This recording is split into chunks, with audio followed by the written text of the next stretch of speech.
Salut tout le monde, on est content de vous retrouver aujourd'hui et on va tout de suite vous présenter les quelques images que l'on a pu prendre en fait au Lille Comics Festival.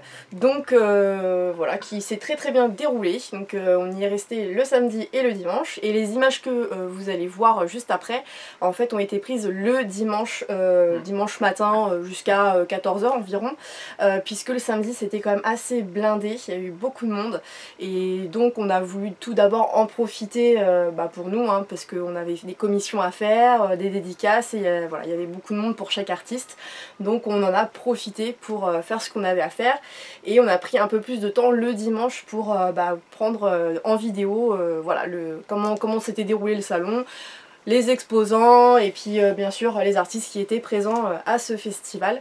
Et c'est parti, on vous montre tout de suite les images. Donc voilà tout le monde, bonjour à vous. Alors aujourd'hui on est dimanche, donc on n'a pas filmé samedi tout simplement parce qu'il y avait pas mal de monde. On a fait tout ce qu'on pouvait faire, donc commission, dédicaces, etc. Et donc là voilà, donc on est devant le Tripostal, donc l'entrée en fait de Lille Comics Festival pour la deuxième journée. Je sais pas si vous allez m'entendre, il y a beaucoup de vent, il fait beau mais il y a du vent. Et donc on vous retrouve à l'intérieur pour vous montrer un petit peu les différents stands, etc. Et c'est parti. Alors voilà, ici vous avez le bar et le restaurant, où vous pouvez manger, tout ça, donc c'est super sympa parce que du coup, pour ceux qui veulent pas trop sortir, ils peuvent rester ici et manger.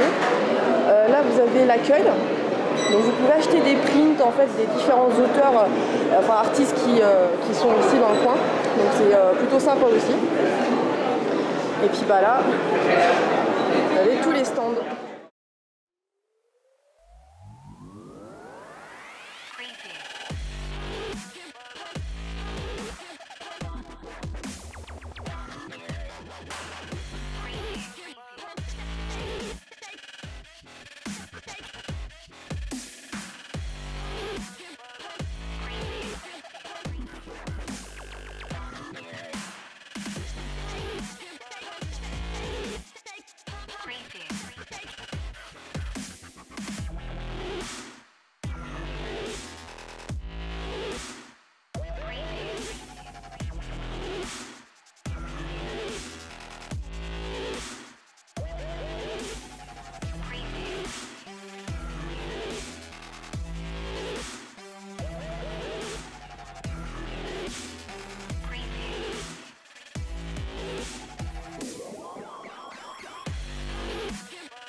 Voilà, on espère que ça vous a plu, ce petit time-lapse. Oui.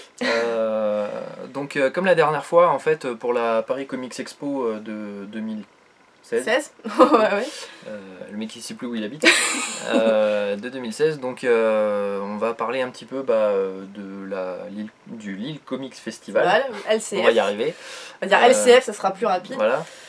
Voilà, donc oui. Donc ça s'est déroulé sur 2 jours, on y est resté les 2 jours, Oui. plutôt 1 jour et demi. Oui, 1 jour et demi, puisque du coup, comme au final, c'était quand même beaucoup plus petit que le Paris Comics Expo. Beaucoup plus petit. Que le PCE. C'était très réduit, c'est-à-dire qu'il y avait beaucoup moins d'artistes. Beaucoup moins d'artistes. D'exposants. D'exposants, oui, évidemment. Voilà. Mais franchement, c'était intense. L'organisation c'était bien fait. Était bien.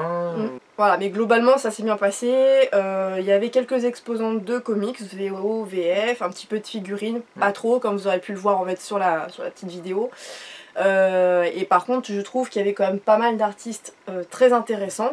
Ouais. Donc du coup, voilà. Et comme on vous l'a dit juste avant, en fait, il y avait beaucoup de queues en fait pour ces artistes. Et du coup, bah voilà, ça a très vite pris beaucoup de temps. Donc le temps d'attendre, le temps de demander les dessins, etc. ou les dédicaces. Donc c'est vrai que c'est ça qui est le plus long au final. C'est ça qui est le plus long dans tous les cas. C'est ce qu'il faut savoir. Je pense que c'est valable pour tous les festivals et les conventions. En fait, c'est le temps d'attente qui est toujours trop long en fait. Ce qui est logique, hein, parce que forcément plus l'artiste sera connu et voilà, donc forcément plus il y aura de monde. Donc c'est un peu logique. Mais sinon l'ambiance était très bonne. On a pu rencontrer, re-rencontrer en fait des personnes que l'on avait vues lors de la PCE, donc de la Paris Comics Expo 2016. Donc ça fait assez plaisir de les revoir, on s'est reconnus mutuellement, donc c'était cool. Que ce soit des artistes ou des fans d'ailleurs. Bien sûr, oui.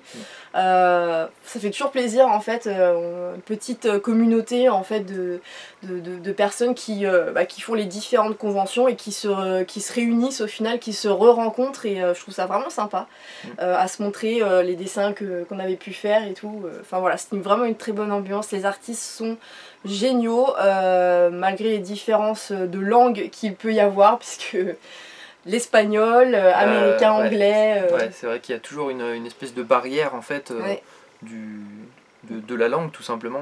Oui. Mais bon, on arrive toujours à... On arrive toujours à se faire comprendre. Voilà, et dans puis, tous les cas. Voilà, et puis c'est marrant au final parce que du coup des fois on s'embrouille un peu et on se fait répéter, l'artiste aussi rigole bien parce que du coup le pauvre il sait pas forcément non plus comment dire, il y avait pas mal d'espagnols. Et voilà, donc franchement non, globalement c'était vraiment très très bon, en tout cas bon, on a passé vraiment un très très bon moment. Si c'était à refaire, oui, avec grand plaisir, je pense qu'on y retournera l'année prochaine, l'entrée était gratuite pour les 2 jours. En fait ça dépend qui y aura l'année prochaine aussi parce que il y a d'autres conventions en fait, on essaye de pas tout faire non plus.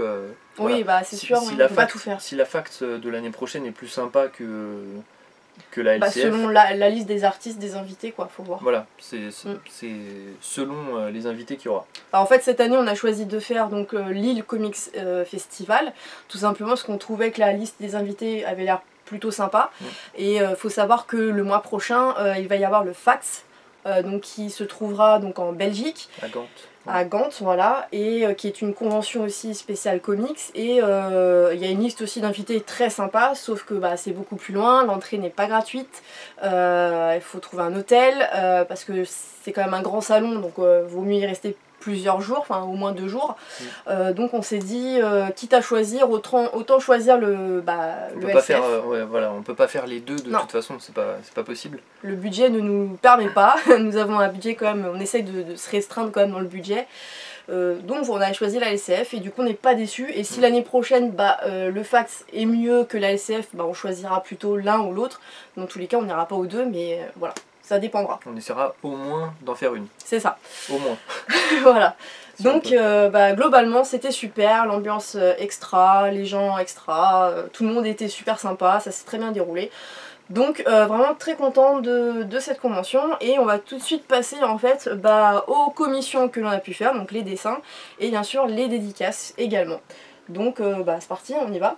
Je vous mettrai aussi en même temps les petites photos que l'on a pu prendre avec les artistes, comme ça vous verrez un petit peu mieux les dessins en plus grand et puis la photo des artistes en même temps, c'est sympa.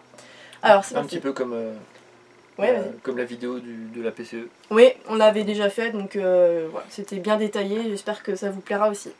Alors pour la petite anecdote, on en parlait, on a dit qu'on en parlera après. En fait, il délivrait des free sketch tous les jours. Oui, c'est ça. 10 free sketch en fait pour certains artistes. Voilà. Donc, sauf que les artistes à la fin en avaient marre, complètement marre. Ils étaient rincés complètement de faire des free sketch, ils en pouvaient plus. Et voilà. Et du coup, je pense que ça les a saoulés. Alors pourquoi ça les a saoulés, il faut expliquer aussi parce que les gens ne comprennent pas. C'est que en fait les free sketch c'est... déjà c'est gratuit, donc l'artiste il vient, il sait qu'il aura 10 dessins gratuits à faire. Donc déjà lui ça lui permet pas de toucher forcément non plus sa bille, on va dire. Mais il les fait par générosité, je pense. C'est un petit peu un compromis aussi qu'il peut y avoir. Les free sketch en fait ce sont vraiment des petites têtes en fait que voilà, la personne demande. C'est censé être des dessins rapides, bon voilà. Ils prennent pas 10 ans à le faire et du coup c'est plus ou moins bien fait selon l'artiste, ça dépend. Bon, c'est déjà pénalisant pour ceux qui viennent pour voir l'artiste, pour faire signer déjà dans un premier temps, faire signer tout... les bouquins, les pour une dédicace. Et dans un second temps, c'est pénalisant aussi pour ceux qui viennent pour vraiment avoir des vraies commissions. Des vraies commissions. En fait. C'est ça. C'est-à-dire que lui, il va mettre du temps sur des free sketch, donc c'est-à-dire des gens qui n'auront pas payé ce dessin, et alors que derrière, il y a vraiment des gens qui attendent depuis longtemps pour payer un vrai dessin, donc c'est-à-dire qu'il sera beaucoup plus détaillé, beaucoup plus beau, et le temps aussi qu'il va mettre à le faire. Donc au final, les gens qui sont venus et qui vont payer, en fait, seront pénalisés, alors que les autres, ils auront eu le dessin gratuitement, et du coup, l'artiste, à la fin, voilà, ça s'est plutôt mal passé, on va dire, je crois, dans l'ensemble, parce que c'est ce que nous, on a ressenti au niveau des artistes, on y était, et on les a entendus parler, justement, et se dire que c'était bon, c'était terminé, ils en feraient plus. Et moi je comprends, voilà, nous on a préféré payer tout ce que on va vous présenter là dans tous les cas, ça sera des choses que l'on a payées.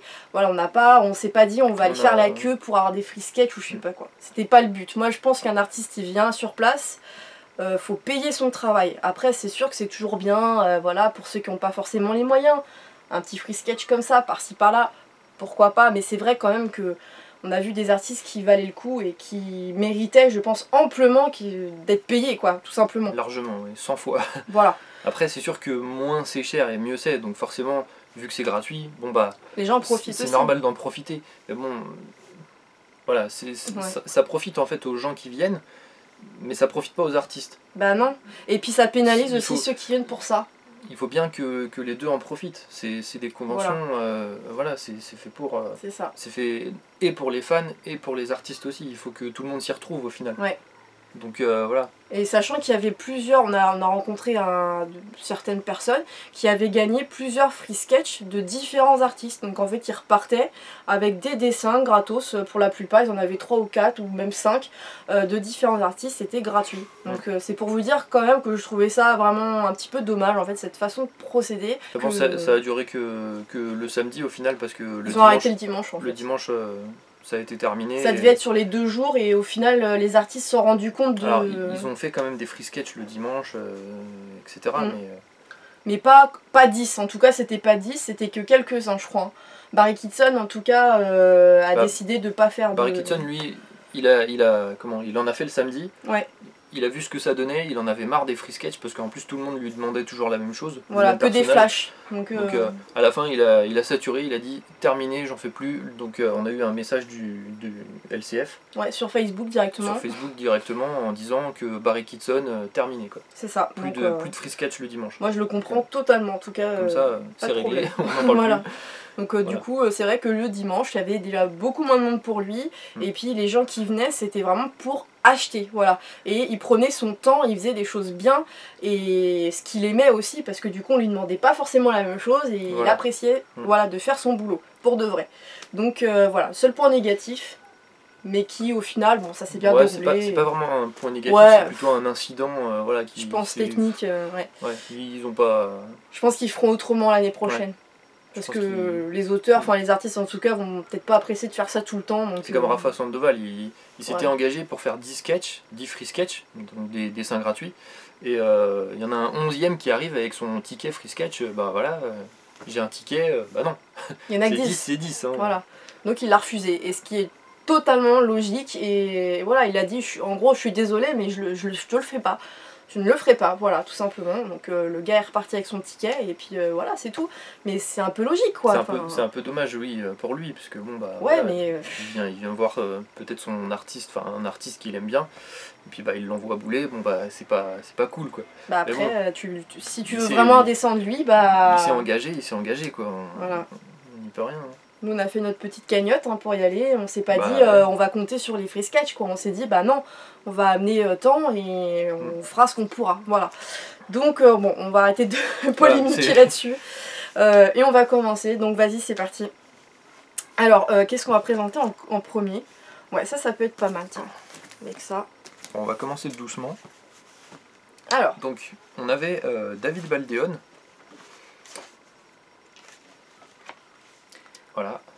Voilà. David Baldeón. Donc dessinateur chez Marvel. Qui fait notamment les derniers Flash. Alors je sais pas si c'est les derniers. Ah je sais pas. Bah, il a fait du Red Robin aussi, il a fait du Nova. Je sais plus, c'est un Nova qui est très stylisé en fait. Oui c'est vrai. Je sais pas si on doit le voir dans le sketchbook. Donc en fait là ça c'est le sketchbook. Voilà, là c'est le sketchbook en fait qui coûtait 15 €. Voilà, donc vous avez tout son travail qui est plus ou moins voilà, ça c'est le marqué, le Nova. Répertorié en fait, donc on voit quelques dessins en fait des différentes choses qu'il a pu faire, donc notamment du Nova, effectivement. Donjons et Dragons. Donjons et Dragons aussi, ça nous a un petit peu étonné parce qu'on connaissait pas du tout pour le coup. Ouais. Et c'est plutôt sympa. Superman. Un peu de DC, Superman, Catwoman. Ouais. On a vu Red Robin, Poison Ivy. Donc voilà. Et ensuite il y avait donc un petit print qui était offert. Et en fait on avait le choix entre deux prints. Et du coup on a choisi le Storm parce qu'on trouvait qu'il était vraiment magnifique. Donc bien sûr il nous a dédicacé les deux, hein, bien sûr, pas de souci. Enfin plutôt là, excusez-moi. Donc voilà. Et pour l'achat en fait de son sketchbook, on avait un dessin gratuit. Voilà. Donc c'est-à-dire le deal en fait c'était ça, c'était sketchbook égale 15 € égale un dessin. Voilà, c'était. C'est ça. Et donc on a eu le droit à ce dessin. Voilà. Donc il s'agit de, je pense que vous l'avez tous reconnu, Thanos. Voilà, donc on avait le choix bien sûr, hein. Il nous a demandé qu'est-ce que vous voulez. On s'est dit bah allez Thanos c'est parti. Et franchement il dessine super vite, il dessine vraiment très bien. Comme vous pouvez voir il a vraiment du talent. Je vous remettrai des photos, ne vous inquiétez pas. Mais franchement un très très beau Thanos. Donc juste crayonné et ancré. Donc magnifique avec sa petite signature sur le côté. Voilà. Donc voilà pour monsieur Baldeón. Alors on va passer à Rafa Sandoval. Pas mal de choses ouais.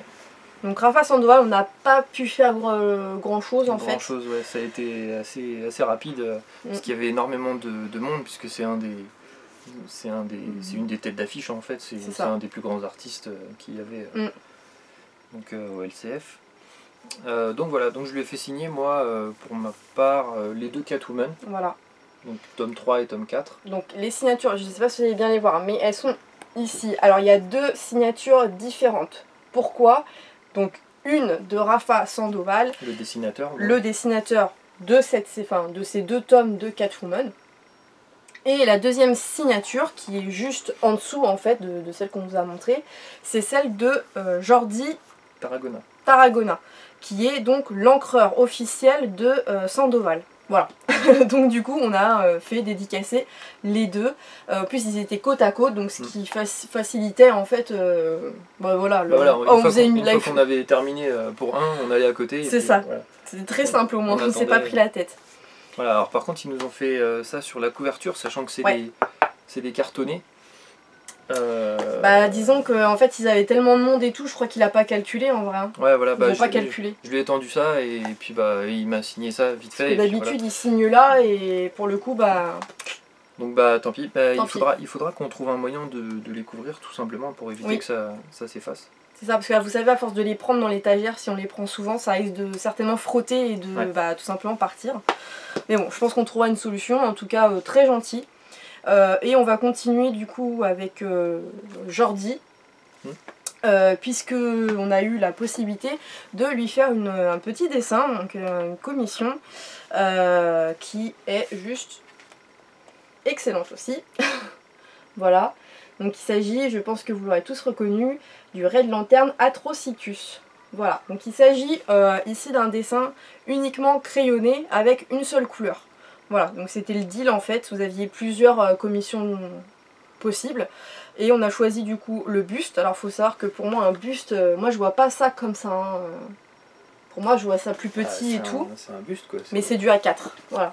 C'est un buste A4. Voilà, donc une seule couleur donc, en peinture, crayonnée, et bien sûr dédicacée à nos noms, juste là avec la signature. Ensuite on va passer donc à Julien Hugo Narbert. Donc vous le connaissez certainement parce qu'on en a déjà parlé lors de la PCE. Une personne formidable, super sympathique, qui est encreur. Voilà. L'encreur de Injustice, de Star Wars. C'est notre encreur national. Voilà. C'est l'encreur français. C'est notre encreur français qui est, c'est une crème. Et quand on a vu qu'il était à l'affiche, on s'est dit il faut automatiquement qu'on lui fasse quelque chose. Sachant que on avait déjà pris 2 planches en fait, comme on vous l'avait montré, 2 planches de Injustice. Il nous avait fait aussi des petits dessins sur les Injustice eux-mêmes. Donc on s'est dit on le revoit, c'est obligé, on lui fait faire un truc de fou. Et bah, c'est ce qu'on a fait. Donc tout d'abord on va vous présenter celui-ci. Donc c'était le Star Wars en fait de la collection Hachette. Sachant que c'est lui qui l'a ancré et Stéphane Créti qui l'a dessiné. Il faut savoir que Stéphane Créti était juste à côté de lui, hein, il était aussi à l'affiche à l'honneur de cette convention, et donc les deux ont bien voulu nous la dédicacer. Alors là en haut vous avez Julien Hugo Narbert qui nous a fait un joli Yoda avec bien sûr la petite dédicace. Et en dessous, vous avez donc le petit dessin de Stéphane Créti. Donc il s'agit de Luc. Voilà. Avec la petite dédicace. Donc pareil, amicalement, Stéphane Créti. Voilà. Donc super sympa. Les deux, en plus, côte à côte, je vous dis pas. L'ambiance. Hein. Alors la petite dédicace de Stéphane Créti. Une petite dédicace un peu brouillon. Comment dire, un peu alcoolisé. Ouais. Les deux étaient alcoolisés, je vous le dis tout de suite. N'est-ce pas, Julien, n'est-ce pas? Ils avaient fait un petit peu la bringue la veille et du coup, voilà, le Stéphane Créti n'était pas bien réveillé. Ouais. Donc, voilà. Donc il nous demandait nos prénoms et tout ça. On a commencé par Julien Hugo Narbert. Oui. Donc il nous a signé le Yoda, etc. Il a mis donc nos noms et puis il a signé JHB, donc Julien Hugo Narbert 2016. On a été voir Stéphane Créti. Et il nous a demandé nos noms, sauf qu'il a dit bah non c'est bon je les ai au-dessus, ok, et il commence à recopier et il commence à mettre même JHB carrément. Voilà, il recopie donc, JHB voilà. Et donc là il se met à rire, à regarder Julien en disant mais je suis vraiment défoncé, je suis en train de recopier même ton prénom quoi. Et donc il a fait un petit gribouillis, bon il a dit c'est pas grave je vous fais un gribouillis. Et enfin voilà, il était super sympa, il nous a sorti une phrase qui nous a fait extrêmement rire. Il a dit quoi, c'est soit l'heure d'aller se bourrer ou soit l'heure d'aller se coucher. Voilà. Donc on était morts en fait, les deux sont cool. Et puis on a pu discuter quand même assez longtemps aussi avec Julien. À chaque fois qu'on le voit, de toute façon on discute quand même assez longtemps, il est super cool.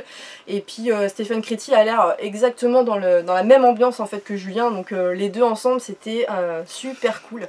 Donc encore merci, un grand merci à eux deux parce que franchement une très bonne ambiance. Et on va continuer avec Julien donc qui nous a fait cette blank cover. Donc voilà, je vous la rapproche un petit peu. Donc c'est la blank cover en fait de Star Wars Darth Vader Annual numéro 1. Voilà, que l'on avait acheté donc dans une boutique de comics et qu'on s'était dit bah peut-être qu'un jour on arrivera à la faire, voilà, faire un dessin dessus et bah voilà c'est fait. C'est chose faite. C'est chose faite. Donc un joli Dark Vador avec le sabre laser et juste derrière vous avez l'étoile noire avec la fin en fait de la cape et la main. La main, ouais, et puis... Voilà. Donc franchement, génial. J'étais trop contente de voir ça parce que pour le coup, c'est... Non, franchement, c'est super. Et ensuite, continuons avec Julien. Donc, on a eu ce petit print qui était offert. Donc, il y avait une petite tombola en fait. Donc, ça coûtait 2 €. Et on pouvait, dans tous les cas, on repartait forcément avec un cadeau. Donc, c'était soit un print. On pouvait même gagner jusqu'à une planche, je crois, une planche originale. Et donc on était tiré au sort avec un numéro et donc on est tombé sur ce petit print. Donc on avait le choix entre plusieurs prints et on a choisi celui-ci parce qu'on le trouvait vraiment super sympa. Là, voilà, les filles en fait de chez Marvel et de chez DC. Voilà, donc super cool. Avec derrière le petit... Voilà, vous avez... Voilà, The French Inker. The French Inker. Les encreurs, il n'y en a pas beaucoup en France, hein, surtout... Non. Dans l'industrie du comics. C'est ça, et puis il a signé évidemment. Hein. Bien sûr, il a signé ici. Toujours, il nous signe à chaque fois. Ouais, voilà. Dans tous les cas. tout ce qu'on a de lui, c'est signé. Voilà, donc très beau en plus ce print, moi j'adore. Donc voilà pour Julien, donc c'est vraiment balèze, c'est déjà pas mal. Donc ensuite on est parti voir Virginie Siffton, donc je sais pas si tout le monde la connaît, je suis pas sûre, mais en fait elle fait beaucoup de filles. Voilà, de filles un petit peu, comment on peut dire, je me rappelle plus. Des pin-up. Voilà. Elle les fait style un peu pin-up, mais elle dessine vraiment extrêmement bien. Moi qui aime pas forcément que ça soit trop, justement trop pin-up, quoi. Mais là pour le coup, c'est pas dans l'abus. Et donc du coup j'ai décidé de lui faire la petite Harley Quinn, donc l'original. Parce que du coup elle a demandé ce qu'on voulait. Quel type d'Harley Quinn et du coup on a dit classique évidemment. En fait elle a tourné les pages de son petit bouquin magique et elle a dit comme ça, ouais comme ça, c'était la Harley Quinn en fait des anciens comics. Celle-là. Voilà, et donc j'ai dit oui tout de suite. C'est vrai que on aurait pu prendre une autre Harley Quinn, ça aurait été aussi beau je pense, parce qu'elle les dessine vraiment extrêmement bien toutes. Dans tous les cas.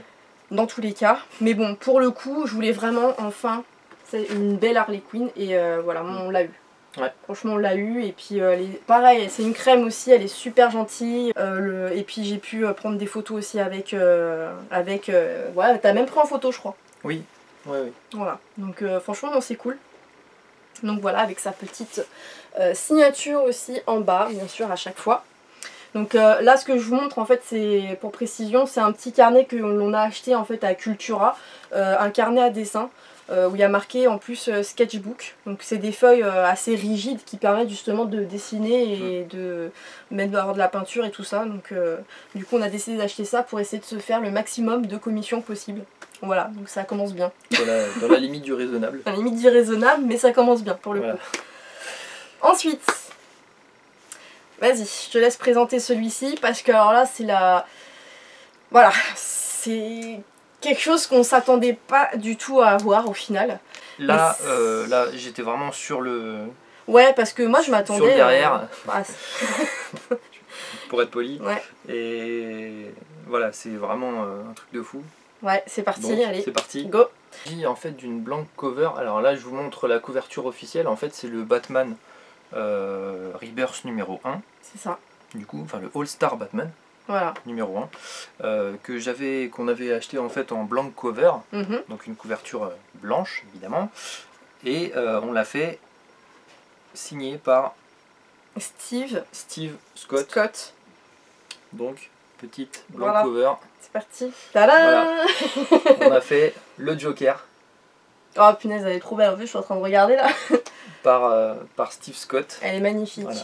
Aussi, ouais, mais franchement, et en fait je m'attendais pas à ça, c'est-à-dire que il nous dit, de ce qu'on a compris, hein, il nous a dit oui je vous fais le personnage, le buste en fait si vous voulez sur la première page, et puis je vous fais des fioritures, en gros c'est ce qu'on a pu comprendre, voilà, une suite en fait. C'est un petit peu ce qu'il nous a fait, en fait c'est ce qu'il nous a dit. Non mais là c'est plus des fioritures. Je vous fais le buste en fait sur la couverture, sur la première.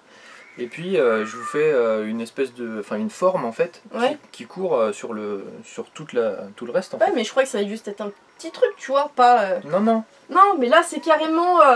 Voilà, c'est toute la couve. C'est tout, vraiment tout. C'est-à-dire qu'il nous a tout rempli de A à Z. Il n'y a plus de blanc. Enfin, le blanc que vous voyez, c'est parce qu'il n'y a pas la couleur. mais tout est ancré, tout est dessiné en fait. C'est un truc de dingue. Quand j'ai vu ça, en fait, si vous voulez, on l'a commandé le matin et dans la journée, des fois, on repassait voir s'il était en train de la faire et on voyait le crayonné en fait. Et je me suis dit, mais putain, mais c'est un truc de fou, c'est pas possible, c'est pas à nous. Je lui ai dit, voilà. Alors, moi, j'ai juste vu le crayonné de la tête du Joker et j'ai dit, ouais, il va être bien. Voilà, à quoi il ressemble. Je pense qu'il va être bien. Là, vous avez sa signature qui est ici, donc c'est juste un petit S en fait. Voilà. Il a fait une grosse signature là, bah, en fait il y a le petit, celui-là c'est celui qui fait la plupart du temps. Et là par contre ouais effectivement il y a une sacrée signature qui est juste derrière. Voilà. Mais avec les ha et tout du Joker, franchement, au début on voulait partir sur un Batman et après on s'est dit oh Batman c'est trop classique, viens on fait quelque chose d'un peu plus... voilà. Un vilain. Un vilain. On a fait le Joker et franchement, voilà. Magnifique. Super. Quand on l'a récupéré, carrément il nous a remercié, je sais pas pourquoi ni comment, il a dit oh thank you very much et tout, il était à fond. J'ai dit mais non mais c'est plutôt à nous de te remercier parce que là pour le coup, voilà franchement super. Donc on a 2 blancs cover, celle de Julien et celle de Steve. Et du coup on pensait pas repartir avec 2 blancs cover quoi déjà. Donc c'est vraiment génial. C'est énorme. Pour nous c'est un truc de fou là, là si vous saviez, voilà. Les deux blancs cover qu'on a, elles sont juste magnifiques. C'est ça, c'est un truc de malade. Celle de Julien avec le Dark Vador. Bah oui, Star Wars c'est juste énorme, Dark Vador, et puis celle-là, le Joker en entier et tout. Juste immense quoi. Voilà, comment vous dire. Bref, donc on va passer ensuite au dernier.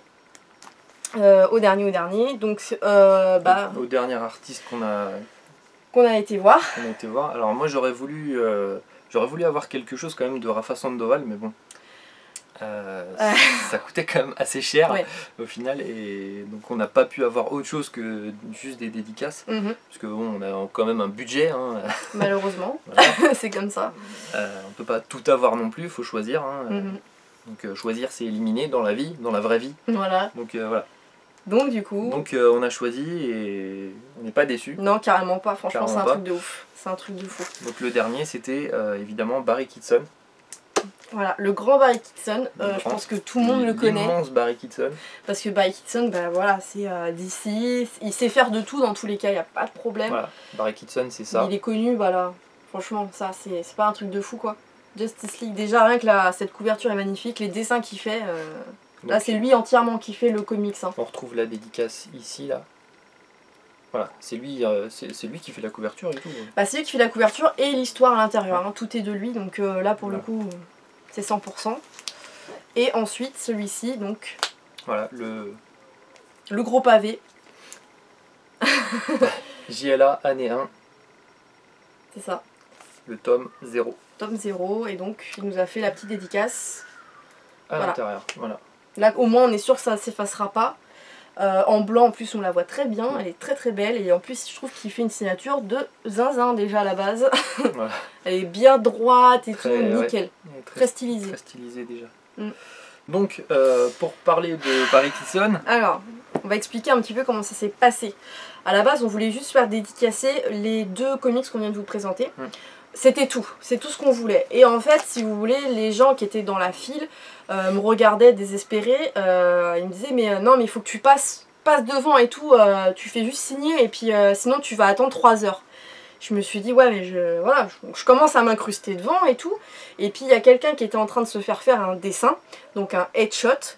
Et je regarde comme ça et je dis oh punaise c'est quoi ça et tout, c'était un truc de fou. Hein. Un Red Skull. Headshot, donc juste là normalement la tête si vous voulez.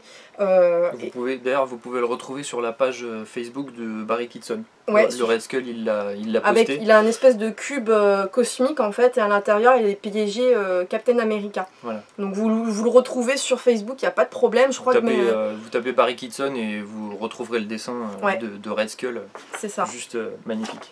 Et donc j'ai discuté avec ce monsieur qui était là, donc qui s'appelle Johan, parce que du coup j'ai vu sur l'île qui s'appelait Johan, et qui m'a dit c'est un truc de fou. Je lui ai demandé un headshot et là il est en train de me faire un truc immense, coloré, ancré, tout Mais vraiment tout. Un headshot, normalement, c'est juste une tête au final. J'ai été tellement surprise par ce dessin, je me suis dit, waouh, c'est un truc de fou. Quand on a vu ça, on s'est dit 40 € pour ça. Alors qu'à côté, bon, Rafa Sandoval qui dessine extrêmement bien aussi, pour la même chose, c'était plus du 200 €, voilà. Donc pour vous donner un équivalent de prix en fait. Donc je me suis dit, bah, tu sais quoi, on va faire un dessin, parce que Barry Kitson, c'est vrai qu'on en voulait un de dessin, et on s'est dit, on le fait. Je me suis remis derrière la queue, tout le monde m'a regardé, il fait, bah alors tu fais pas signer tes... Je fais, non mais en fait je vais faire un dessin, parce que là, finalement, j'ai changé. Voilà, donc on a attendu 3 heures, sans vous mentir, on a attendu 3 heures en fait dans la queue, donc on était les derniers à passer, et donc là je peux vous dire qu'à partir de ce moment qu'on est passé, ça a duré 1h30 de plus. Voilà, on est resté 1h30 à le regarder dessiner. Ça. Et il a pris son temps, il a fait les choses tellement bien que... Voilà, je vous montre tout de suite, ça sera plus clair pour vous. Voilà. Donc il s'agit de Darkseid, en plus on n'a pas demandé n'importe qui. La première chose que j'ai pensé, Darkseid, je me suis dit, oh, c'est un truc de fou, parce que c'est ce qu'on voulait aussi, hein, plus ou moins. Et je me suis dit, Barry Kitson, ça collerait tellement bien. Et la preuve que, voilà, avec le fond étoilé, un design d'apocalypse. Voilà. Et regardez-moi cette beauté, quoi. C'est un truc de dingue. Il a une tête de ouf, quoi. Et voilà. Donc vous avez ça pour 40 €, comme je vous l'ai dit. Mais punaise, quoi. Vous courez pour le prendre, quoi. C'est juste énorme, quoi. C'est Barry Kitson, en plus. Enfin, pour moi, Barry Kitson, je me dis, non, on n'aura jamais de Barry Kitson. Ça sera trop cher. Voilà, c'est un artiste qui est super connu et tout. Voilà. Moi je suis encore sur le cul, en fait j'arrive pas à revenir que... Sur le popotin. Darkseid en plus c'est un truc, voilà, il y a des personnages que je me dis, si un jour je les ai en dessin, c'est la folie quoi. Voilà, voilà, toutes ces belles choses, dans tous les cas vous les reverrez en photo, je les posterai également sur Facebook pour que tout le monde puisse les regarder, et puis on postera aussi les photos qu'on a faites avec les artistes quoi, enfin voilà. Et puis bah, pour finir, on est passé au petit stand en fait qui vendait des comics VOVF. Voilà, petite trouvaille. Et petite trouvaille en fait du numéro 300 de The Uncanny X-Men. Voilà, c'est la couverture spéciale en fait pour les 30 ans de la série, tout simplement. Ouais. Donc voilà, petite couverture spéciale brillante. C'est ça. Qui est plutôt sympathique. Qui est vraiment très très belle, ouais, en VO évidemment. Alors il le cherchait depuis un bail, sur internet il ne le trouvait pas, c'était hyper cher et compagnie, et là en fait, hop, il a mis la main dessus, on l'a trouvé, on a fait bon, et bah c'est parti. Ouais. À un prix super raisonnable en plus, donc honnêtement, c'était la dernière trouvaille en fait avant qu'on s'en aille, donc trop cool. Voilà. Voilà, donc écoutez, c'est tout ce qu'on a à vous présenter. C'est pas mal. C'est déjà pas mal je pense. Et on a passé un super moment, j'espère que vous aussi, en regardant cette vidéo, vous aurez apprécié cette vidéo et puis bien sûr ce qu'on vous a présenté. N'hésitez pas bien sûr à nous dire ce que vous en avez pensé dans les commentaires. Et puis... on se retrouve à la semaine prochaine. Voilà, pour une nouvelle vidéo. Salut.